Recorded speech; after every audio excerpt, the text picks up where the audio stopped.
Vamos ler a palavra de Deus, Salmo de número 1, diz o texto sagrado, Salmo de número 1: abençoado por felicidade é o homem que não segue o conselho dos ímpios, não se deixa influenciar pela conduta dos pecadores, nem se assenta na reunião dos zombadores. Ao contrário, sua plena satisfação está na lei do Senhor, e na sua lei medita dia e noite. Ele é como a árvore plantada à margens de águas correntes, dá fruto no tempo apropriado, e suas folhas não murcham, tudo quanto realiza prosperará. Não é o que ocorre com os ímpios, ao contrário, são como a palha que o vento carrega. Por isso os ímpios não sobreviverão ao julgamento, nem os pecadores na congregação dos justos. Pois conhecer o Senhor é o caminho dos justos, o caminho dos ímpios, porém, conduz à perdição. Meus irmãos, meu sogro e minha sogra, o meu sogro tem 83 anos, a minha sogra fez 81 anos. Há muitos anos atrás eles cantavam um hino que relata a história de dois homens que quando crianças, quando jovens, o hino diz que eles eram muito amigos. Quem sabe cresceram juntos no mesmo bairro, quem sabe estudaram na mesma escola,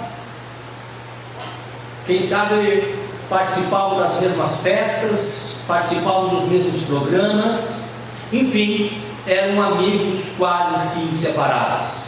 Mas no decorrer da vida, no que a vida apresenta a eles, por um ponto específico, eles trocaram totalmente de rota. Um deles foi fazer faculdade de Direito, se formou em Direito, fez pós-graduação na área criminal. O outro seguiu a sua vida no roubo, na prostituição, nas drogas e tudo mais que a gente possa imaginar de uma vida desregrada. Porém, eles continuavam amigos, embora não em contatos, mas continuavam amigos. Toda vez que aquele amigo delinquente preparava as suas, a polícia lhe pegava, ele recorria ao seu amigo formado, ao seu amigo especialista na área criminal. E lá ia aquele amigo, além de não cobrar nada, o defendia e o livrava da prisão. E assim aconteceu por vários e vários anos. Até que um dia aquele amigo se meteu em confusão novamente e veio na sua mente a mesma história: vou procurar o meu amigo advogado e ele irá me ajudar. E fez isto, procurou o seu amigo, mas agora o seu amigo não poderia mais lhe ajudar, porque esse amigo já não era mais advogado, agora ele era juiz. Agora não poderia mais defender o seu amigo, agora muito ao contrário, ele poderia sim condenar o seu amigo. Que lição nós aprendemos disso? Nós aprendemos, irmãos, que nós temos escolhas. As nossas ações, as nossas decisões, as nossas posições estão em nosso poder. Eu tomo decisões, eu tomo ações, eu me posiciono diante de tudo aquilo que é apresentado a mim no dia a dia. Todos os dias, absolutamente todos os dias, eu e você temos que tomar decisões. Todos os dias eu e você temos que tomar posições. Todos os dias eu e você temos que nos posicionar diante das situações que estão à nossa frente. Na história que eu contei, um tomou uma posição de, independente das situações que vier assolar a sua vida, de estudar e prosseguir no caminho correto. O outro, diante das situações que se apresentaram diante dele, ele resolveu tomar posições e decisões e ações que levaram ao caminho tortuosos. E nesta noite o título da minha mensagem é Caminhos Possíveis. Caminhos Possíveis. Congregação dos justos ou roda dos escarnecedores. Todos os dias se apresenta diante de mim e de você esses dois caminhos: ou eu quero fazer parte da congregação dos justos, ou eu faço parte da roda dos escarnecedores. E é sobre isso que eu quero meditar com você durante um bom tempo. A mensagem, então, portanto, nós veremos as escolhas que são expressas em ações, decisões e posições dos que trilham ambos os caminhos. E é claro, também veremos os resultados dessas escolhas. Diante de nós, então, tem esses dois caminhos: as nossas decisões, as nossas posições, as nossas ações vão definir em qual caminho eu estou, em qual deles eu trilho. Pois bem, queridos, o salmo que nós lemos, o versículo 1 diz: abençoado com felicidade é o homem que não segue conselho dos ímpios, não se deixa influenciar pela conduta dos pecadores e nem se assenta na reunião dos zombadores ou escarnecedores. Pois bem, queridos, bem-aventurado, em algumas versões está escrito como nessa, aqui já está aqui no Gênesis, abençoado, mas a outra, que estava aqui, a corrigida fiel, diz bem-aventurado. No original o hebraico diz quão verdadeiramente feliz. Independente de bem-aventurado, independente de abençoado com felicidade ou verdadeiramente feliz, é aquele homem que não segue o conselho dos ímpios. E quem são os ímpios? Ímpios são pessoas incrédulas. Ímpios são pessoas que não têm fé. Ímpios são pessoas que não dão o devido respeito a Deus e a sua palavra. Ímpios é que segue a rota contrária que nós seguimos, ou a que a palavra de Deus nos ensina. E nós somos abençoados e felizes quando nós não seguimos os conselhos dessas pessoas. O que é conselho? Conselho nada mais é que uma sugestão de como eu devo de agir. Muitas vezes nós temos nos aconselhado, muitas vezes nós recebemos sugestões de como devemos de agir de pessoas ímpias, de pessoas que não temem a Deus, de pessoas que não acreditam em Deus e nem na sua palavra. E daí como nós seremos felizes e abençoados? Qual é o conselho? Qual o conselho que nós temos recebido? De pessoas que não obedecem a Deus e não creem em Deus. A quem nós temos recorrido quando nós enfrentamos um problema familiar, um problema com a esposa, com os filhos, na igreja, no emprego? Com quem nós vamos procurar nos aconselhar? Com as pessoas que não temem a Deus? Com as pessoas que não estão aí nem com a palavra de Deus? Com as pessoas que não têm fé, não crê na espiritualidade? Eu quero te dizer, queridos, se nós tomarmos essas posições, esses conselhos, nós não seremos felizes, porque nós vamos tropeçar igual essas pessoas tropeçam.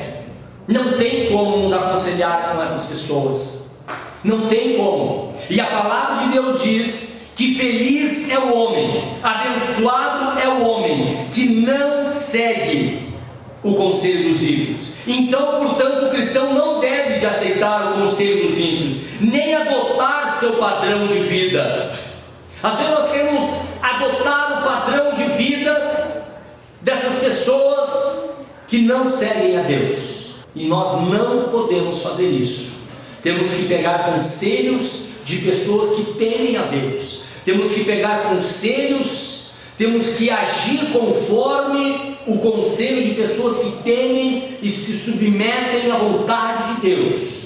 Aí poderemos ter certeza de que nós seremos pessoas abençoadas por Deus. Mas a palavra de Deus diz que feliz é o homem, felizes são aqueles que trilham a congregação dos justos, quando não se deixam influenciar pela conduta dos pecadores. O que é influenciar? Influenciar ou influência é a ação de uma pessoa que exerce sobre a outra pessoa. Às vezes nós nos deixamos nos influenciar. A ação da outra pessoa influencia a minha vida. E a palavra de Deus diz que todos quantos estão trilhando o caminho da congregação dos justos não devem de se deixar influenciar por pessoas pecadoras, pessoas que não têm uma conduta correta diante de Deus e da sua palavra, pessoas que transgridem a lei de Deus, por isso pecadoras. Nós não devemos nos deixar influenciar. O que tem influenciado as nossas vidas? São os youtubers? São o Instagram da vida? São cantores profanos que negam a Deus, que negam as suas palavras, que só não negam, mas cantam e fazem músicas e tudo mais contra a palavra de Deus? O que tem influenciado as nossas vidas? São as condutas, a conduta, é a maneira desses pecadores de se comportar. Isso tem influenciado a minha vida? Se isso tem influenciado a minha vida, é um forte indício de que eu estou trilhando a roda dos escarnecedores. O homem é feliz quando não se deixa influenciar e nem se assenta na roda dos zombadores ou escarnecedores. Em outras palavras, não vão aos lugares dos escarnecedores, onde eles se reúnem para planejar, promover, praticar atos pecaminosos e rebeldes. Por isso que muitas vezes as pessoas nos perguntam: por que tu não vai no bailão? Por que tu não vai aqui? Por que tu não vai na festa S, na festa A, na festa B, na festa C? Simplesmente porque lá é uma reunião de pessoas escarnecedoras e zombadoras, independente se são conscientes de fazer isso ou inconscientes de fazer isso. O certo é que a palavra de Deus nos ensina que nós não devemos estar nesses lugares de pessoas que não temem a Deus e não seguem ao Senhor. Nós não devemos estar nesses lugares, porque isso mina a nossa fé, isso mina a nossa crença, isso mina a nossa santidade. Então, portanto, feliz é o homem que não anda nesses lugares. Amém, queridos? Muito pelo contrário, diz o versículo 2: sua plena satisfação está na lei do Senhor, e na sua lei medita dia e noite. Queridos irmãos, a palavra que diz ao contrário, sua plena satisfação, a sua plena satisfação, isto é, o seu prazer, o seu contentamento, o meu prazer, o teu prazer, querido, a nossa satisfação, o nosso contentamento, ora, eles têm que estar justamente na palavra de Deus, na lei de Deus. Vejam que os caminhos são opostos. Notem vocês que os caminhos são opostos, como a história do princípio. Um seguiu no caminho bom, outro seguiu no caminho da criminalidade. Os caminhos dos ímpios, os caminhos dos pecadores, os caminhos dos zombadores, isto é, são termos que descrevem a natureza de pessoas que vivem sem Deus. Não são três classes de pessoas: ímpios, pecadores, escarnecedores. Não, só são termos que classificam as pessoas que vivem sem Deus. Então, portanto, nós, ao oposto disso, ao contrário disso, nós devemos de ter a nossa satisfação em ler a palavra de Deus, em ler. Aqui a lei do Senhor, diz o salmista, quando escreveu aqui, ele estava se referindo aos 5 primeiros livros da Bíblia, o Pentateuco, como nós conhecemos, ou a Torá, como os judeus se referem a ela. Então, querido, a nossa satisfação, o nosso desejo tem que estar em ler, em plena satisfação em estar lendo, e diz o texto, meditando na palavra de Deus. Meditar é o quê? Meditar é estudar a palavra de Deus. Meditar é refletir sobre a palavra de Deus. Meditar também é pensar intensamente sobre algo, nesse caso sobre a palavra de Deus. E muitas vezes eu e você, amados, temos uma leitura superficial da palavra do Senhor. Muitas vezes eu e você não lemos nem sequer a palavra de Deus. Muitos entre nós só lê a palavra quando estão na igreja, no domingo, na quarta-feira ou na sexta-feira. Ou seja, quando estão no culto, em casa não abre a Bíblia, no serviço não abre a Bíblia, não tem tempo de uma leitura bíblica. E a palavra de Deus nos exorta exatamente ao contrário disso, que nossa satisfação, nosso prazer tem que estar em meditar na palavra, em estudar a Bíblia, em refletir sobre ela, pensar intensamente sobre a palavra de Deus. Foi justamente isso que Deus falou para o substituto, ou que ia prosseguir a jornada de Israel à terra prometida. Josué capítulo 1, versículo 8 diz que o livro da Torá, ou o livro da lei, esteja sempre nos teus lábios, medita nela dia e noite, para que tenhas cuidado de agir em conformidade com tudo que está escrito.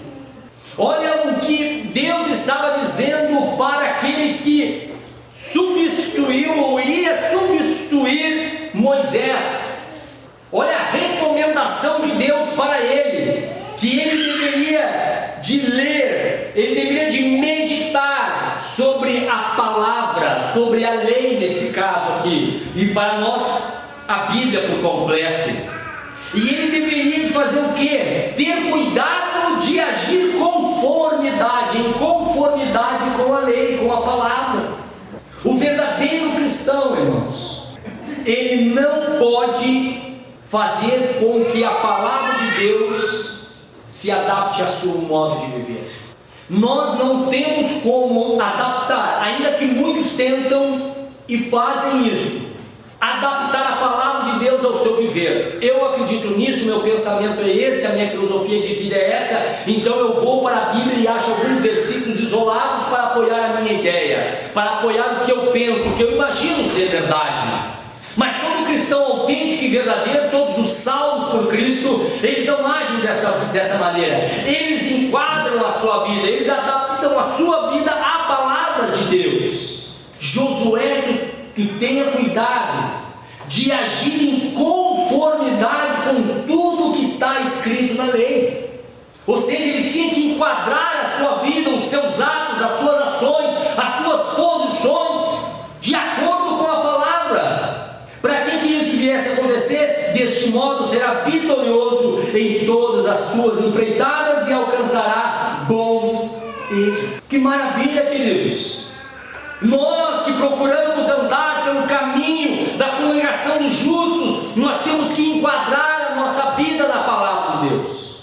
Nós devemos de deixar que a palavra de Deus molde as nossas vidas, não ao contrário. Jeremias 15:16: quando a tua palavra foi encontrada, eu comi cada frase e as digeri em meu íntimo.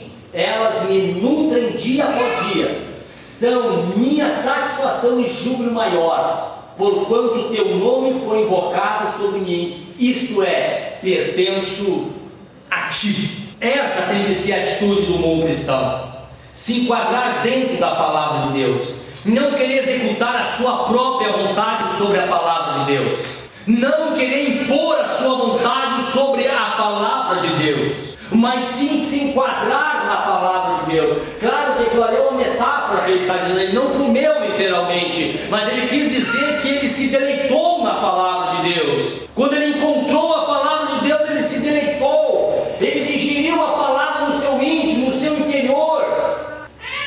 Mas quem fazia isto é, pertenço a ti. É claro, amados, que só pode fazer isso aqueles que pertencem a Deus, aqueles que já entregaram as suas vidas ao Senhor. Seguindo, amados, diz a palavra que é meditar dia e noite. Dia e noite significa constância. Não significa eu ler um versículo bíblico no domingo e no próximo domingo eu vou abrir a Bíblia de novo para seguir um outro versículo. Não, eu vou ler todo o Salmo número 1 essa semana. Não, é um negócio louco que eu vou fazer. O que tu vai fazer, irmão? Eu vou todo dia dessa semana, eu vou ler um versículo do Salmo número 1. São 6 versículos, mas no 7 não vou descansar, porque até Deus descansou, eu também vou descansar. Então é um por dia. Esse é o alimento de muitos cristãos. Não leem a Bíblia, não meditam na Bíblia, não refletem sobre o texto bíblico. Aí fica complicado. Mas a ordem de Deus, tanto para Josué como agora Salmo diz: medita na lei dia e noite, isto é, constantemente. Mastigam a palavra, comem a palavra, ingerem a palavra, meditem na palavra. Só assim nós receberemos vitória, irmãos. Só assim nós conseguiremos ser verdadeiros cristãos autênticos que vivem a palavra. Caso contrário, caso oposto a isso, nós vamos seguir os conselhos dos ímpios. Quando nós não estamos firmados na palavra como deveria de ser, nós nos deixamos influenciar pela conduta dos pecadores. E quando menos notamos, lá estamos nós na roda dos escarnecedores. Porquanto não valorizamos a Bíblia, porquanto não valorizamos a palavra de Deus. Aí fica difícil viver uma vida de cristão. Aí, meu amado, é aquela velha e conhecida história: irmão, ora por mim.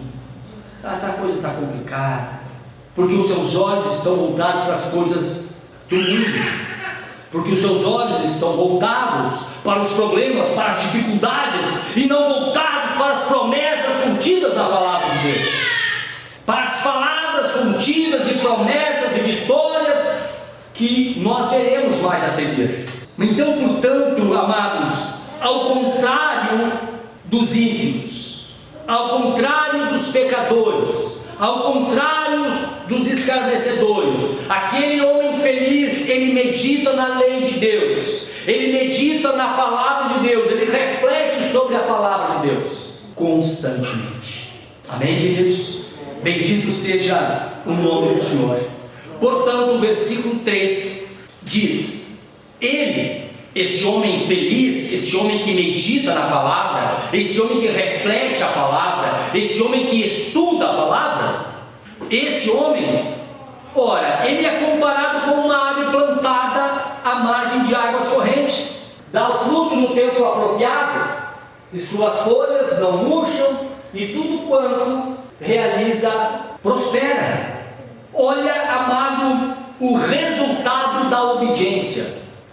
O resultado da obediência daquele homem que segue na congregação dos justos, que se submetem à palavra de Deus. Aqui está o resultado da vida desse homem. Ele tem uma vida cheia de vigor, ele produz frutos no momento certo, sua vida é cheia de resultados positivos. Para tanto, convido você, ou convido a nossa irmã lá a colocar aqui Josué 1:9. Ora, não te ordenei ser forte e corajoso, não temas e não te apavores, porquanto Yahvé, o Senhor teu Deus, está contigo por onde quer que andes. Uma vida cheia de vigor. Lembra do versículo anterior que nós lemos, o versículo 8? Que diz que era para ele ler a palavra, meditar sobre a lei, cuidar de fazer tudo quanto estava na lei. No próximo versículo ele diz: não te ordenei ser forte e corajoso. Quem medita na palavra, quem tem a palavra viva na sua vida, ele é forte, ele é corajoso, irmão, contra o pecado, contra o mundo, contra os espíritos malignos. O inimigo arma cilada, mas ele continua forte, não porque ele é forte, mas porque ele está com a sua fé inabalável, firmada na palavra, no Deus da palavra. Não temas, não te apavores,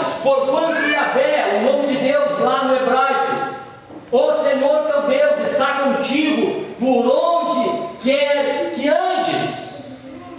Agora eu pergunto para você: o Senhor teu Deus está contigo por onde quer que andes? Isso está relacionado ao quê? Alguém pode me dizer? Está relacionada ao versículo anterior. Bota o versículo anterior aí, abençoado. O versículo anterior diz que era para ele meditar na lei, dia e noite. Era para ele andar em conformidade com tudo que está escrito na lei. Quando nós andamos assim, amados, enquadrados na palavra, a minha vida está em conformidade com a Bíblia. Aí ela vai mudar para o versículo 9. Aí Yahvé, o Senhor meu Deus, Ele vai estar comigo por onde quer que eu ande. Aí aonde quer que eu vá, o Senhor está comigo. Eu tenho uma vida de vigor, eu tenho uma vida cheia de fé, cheia de esperança. Glória a Deus. Em determinado momento da vida de Paulo, o Senhor revela a ele para ele subir a Jerusalém. E alguns irmãos dizem: Paulo, não sobe para Jerusalém, lá os caras querem te matar. Lá eles querem te trucidar, Paulo. Ele disse: eu sei, porque o Espírito de Deus me revela que lá eu encontrei tribulação e lutas, mas o Senhor, disse ele, me livrará de todas elas. O negócio não é não passar por problema, o negócio não é não ter luta, o negócio é ter problema e luta, mas Deus estando conosco. Uma vida cheia de vigor, uma vida que pode andar de cabeça erguida, olhando para o alto, da onde nos vem o socorro. O socorro vem do Senhor que fez os céus e a terra. Então, portanto, amado, o resultado de uma vida de obediência a Deus é uma vida vigorosa, é uma vida, amados, cheia de graça. Quando tu vai falar com o irmão cheio de fé, cheio de bênção de Deus, tu sente a diferença. Agora eu e o mano estava saindo ali, eu e o deles, fomos buscar ali o mano, enfim, deu uns encontrinhos aí, e nós estávamos conversando sobre o irmão aqui, e ele estava falando de ti. Disse: o irmão toca lá. Eu disse: não, ele que ele toca bem, porque quem toca bem faz 2, 3 notinhas, tu já sabe que o cara domina a arte do negócio.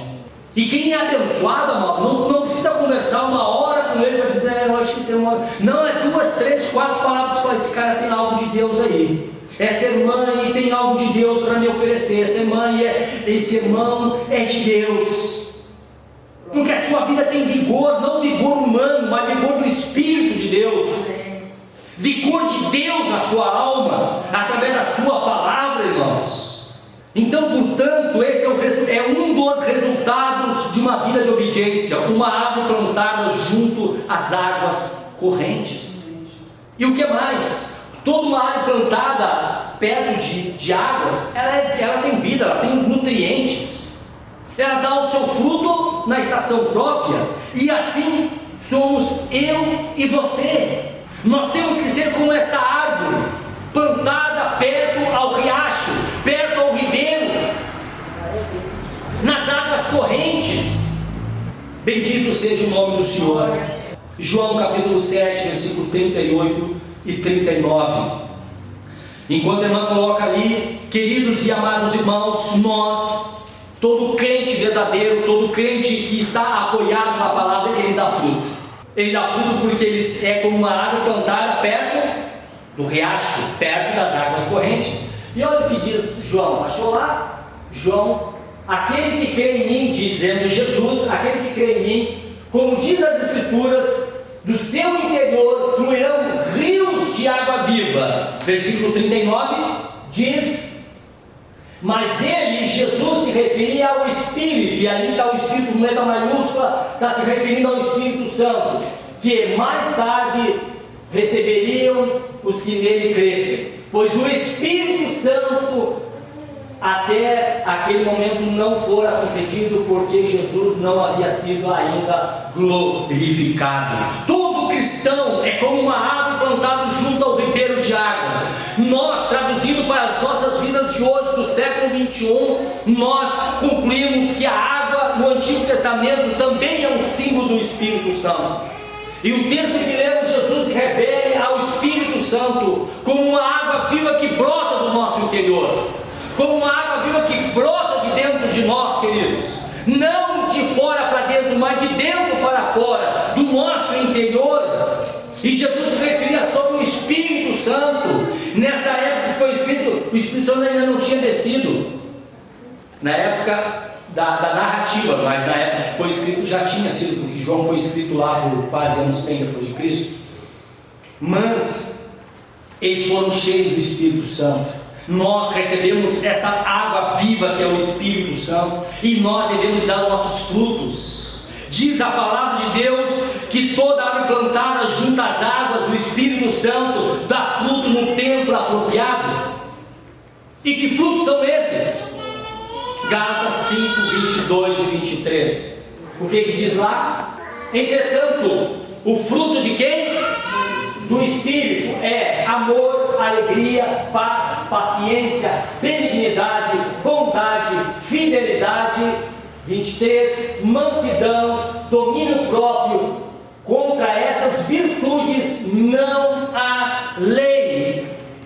Então, portanto, todo cristão que está enraizado na palavra de Deus, todo cristão que procura fazer e andar em conformidade com a palavra de Deus, ele é como uma árvore plantada, ele tem cheio de vida, cheio de vigor. E a sequência de uma vida cheia de vigor do Espírito Santo, a sequência é dar frutos. E os frutos de quem? Dele próprio? Não, frutos do Espírito que vive na vida dele.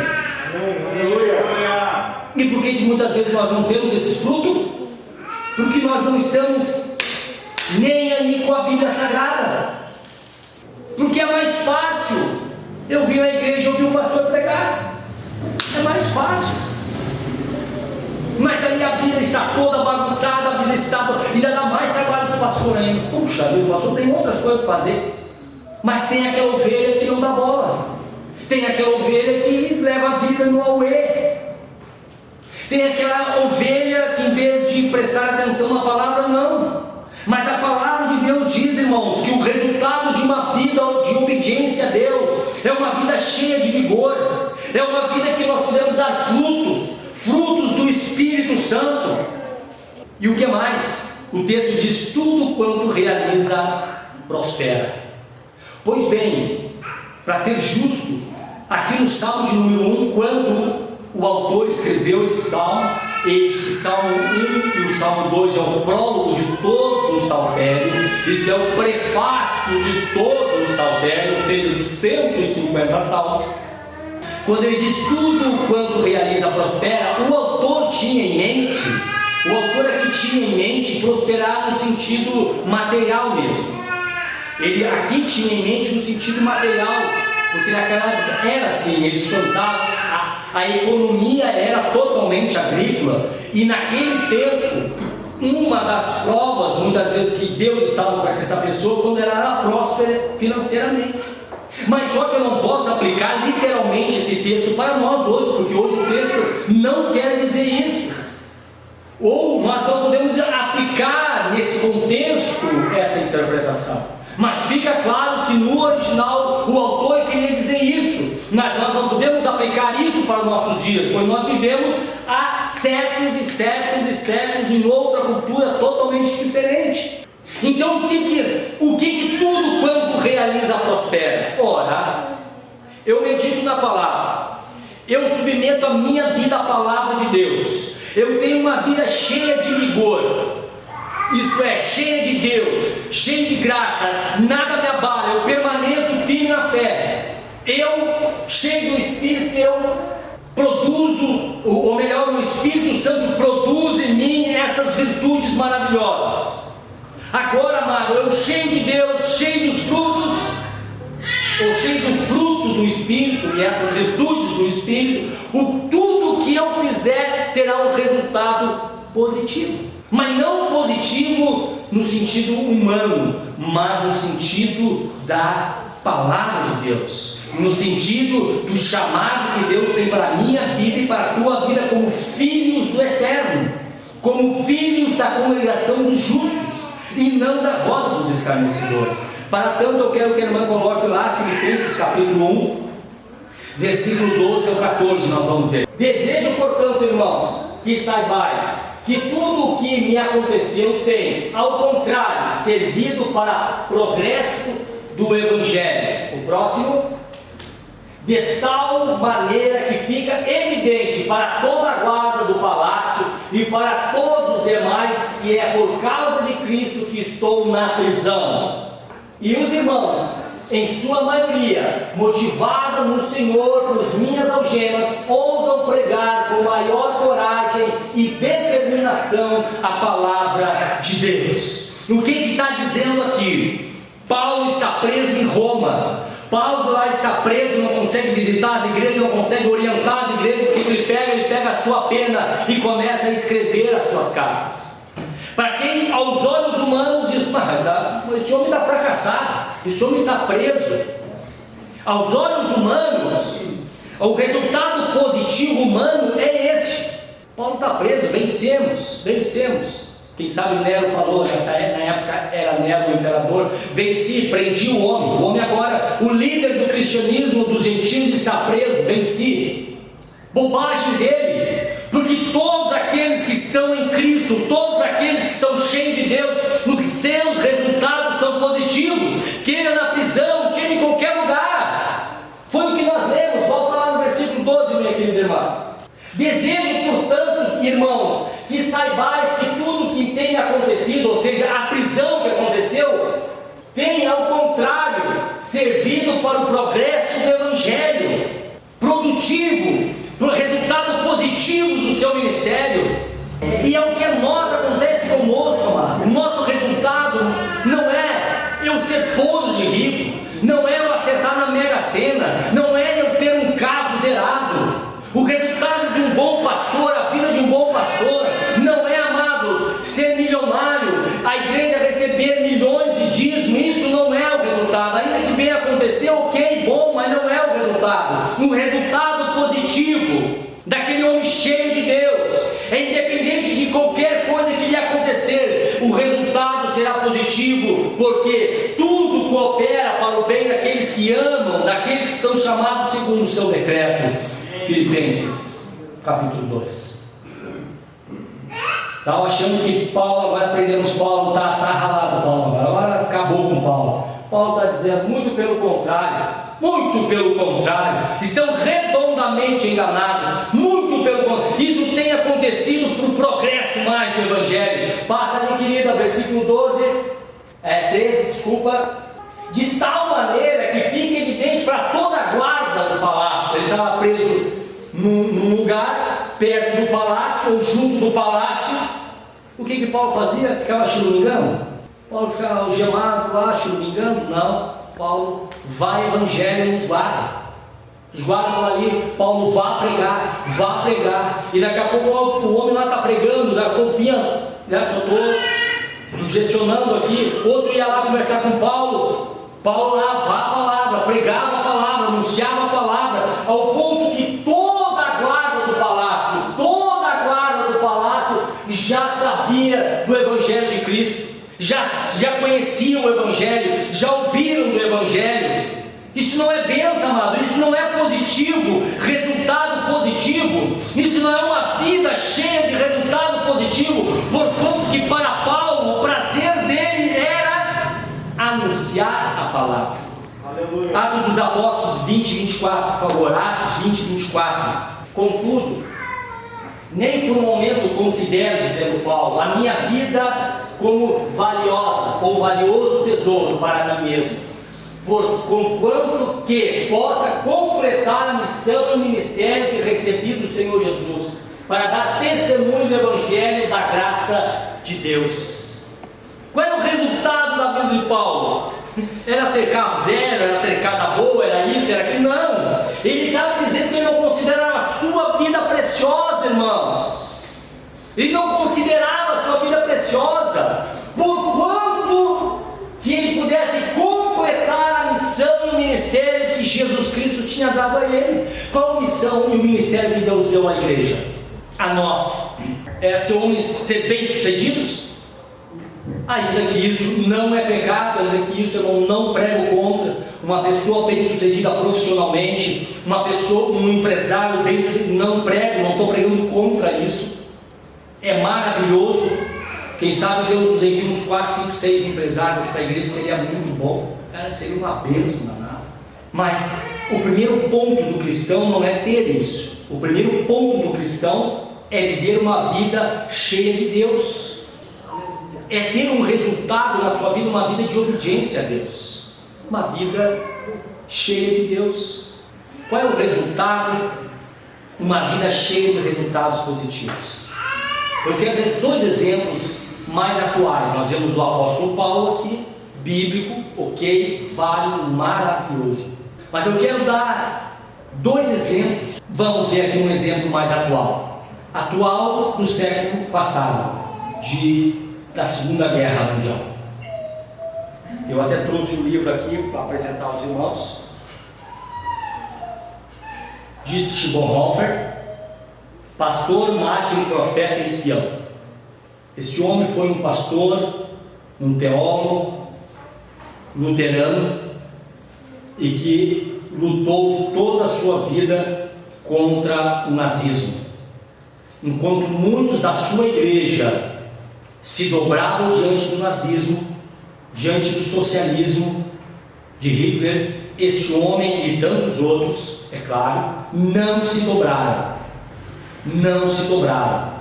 mas permaneceram fiéis à palavra de Deus e condenando e denunciando as barbaridades que o nazismo estava realizando. Eu quero ler com você na página 567 e 568. No dia 8 de abril, um domingo depois da Páscoa, Bonhoeffer, junto com mais algumas pessoas, reunidos numa sala, pediram a esse pastor, ele era pastor, faça um culto para nós. E ele, por um motivo ou outro, que daí eu não vou ler para nós não entrarmos muito em detalhe, ele meio que se recusou por um motivo lá que está aqui no livro, está escrito, está explicado. Mas insistiram com ele: pastor, faz um culto para nós. E ele foi lá e então fez o culto. Ele, assim então, menos de 24 horas antes de partir desse mundo, ou seja, antes de 24 de ele partir para esse mundo, ele estava fazendo um culto aonde ele leu Isaías 53, versículo 5, pelas suas pisaduras fomos sarados, e leu também 1 Pedro 1,3, bendito seja Deus e Pai do nosso Senhor Jesus Cristo, conforme sua grande misericórdia, ele nos regenerou para uma esperança viva por meio da ressurreição de Jesus Cristo dentre os mortos. E diz um dos que estavam presentes, o nome dele era Best, estava presente, ele registrou no seu diário. Bonhoeffer, mal terminava a última oração quando a porta se abriu e 2 sujeitos mal encarados em trajes civis apareceram e disseram: prisioneiro Bonhoeffer, apresenta-se para vir conosco. Este vir conosco, tais palavras, os prisioneiros já sabiam o seu significado: vir para a morte. Despedimos-nos dele, disse ele. E ele, Bonhoeffer, puxou esse irmão para o lado e disse: este é o fim. E ele completou: para mim é o início da vida. E logo depois, menos de 24 horas antes de partir, ele foi torturado e enforcado com um fio do piano, que ele não é fio que se diz, a corda do piano. Foi enforcado, depois, é claro, de torturado.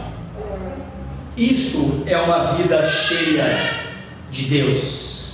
24 horas antes de morrer, ele estava pregando a palavra, cultuando e orando a Deus. E quando lhe chamaram para a morte, ele disse: para mim é o início da vida.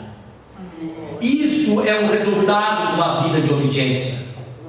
E a vida desse homem tem influenciado milhares e milhares de cristãos em volta do mundo. Ele tem esse que é a biografia dele, e tem mais uns 5 ou 6 livros sobre obediência, sobre discipulado, sobre várias coisas. Tem abençoado milhares e milhares de cristãos. Isto é um resultado de uma vida obediente, irmão. uma vida cheia de vigor, que até o final da sua vida cria em Deus, uma vida que produzia os frutos do Espírito, ou o fruto do Espírito, as virtudes do Espírito Santo, uma vida cheia de resultados positivos, não positivos relacionados ao mundo, mas positivos relacionados ao reino de Deus. Amém, queridos? Amém. É isso que a palavra de Deus nos exorta e nos ensina, irmãos. Mas nós não queremos ler, nós não queremos estudar a Bíblia, nós não queremos ler bons livros de testemunhos, de biografias de homens e mulheres de Deus. Nós temos preguiça, nós gastamos horas em cima do YouTube vendo vídeos, ainda se fossem vídeos relacionados à palavra de Deus, tudo bem, mas muitas vezes a grande maioria não é. Aí tu lê uma história dessa aqui, não tem graça, porque os nossos olhos estão inteiramente fixados no mundo. Aí tem cristão que olha, lê um livro desse e diz: eu não entendo, como é que pode um livro desse, coisa e tal, papapá. Teve aqui conta a história que em um determinado momento a sua família lhe aconselhou: mano, a sua família, irmão, mãe, pai, os irmãos, fogem daqui, vai para a Inglaterra, te escapa a tua vida. Ele disse: eu não posso fazer isso, eu não posso ficar lá são e salvo e ver o meu povo, no caso o povo alemão, sendo escravizado, sendo subjugado por esse crápula e assim por diante. Eu vou ficar e vou levar a mensagem de Deus até o final, custe o que custar. Custou a sua vida. Uma semana depois da sua morte, a guerra terminou. Uma semana depois que ele morreu, a guerra terminou. Amados, isso é uma vida com resultados positivos para o reino de Deus. Amém, amados? O que esse homem deixou aqui, amados, na história, muitos reis não deixaram, muitos governadores não deixaram, muitos bilionários não deixaram, o que esse homem deixou na história. É um exemplo entre vários e centenas de testemunhos.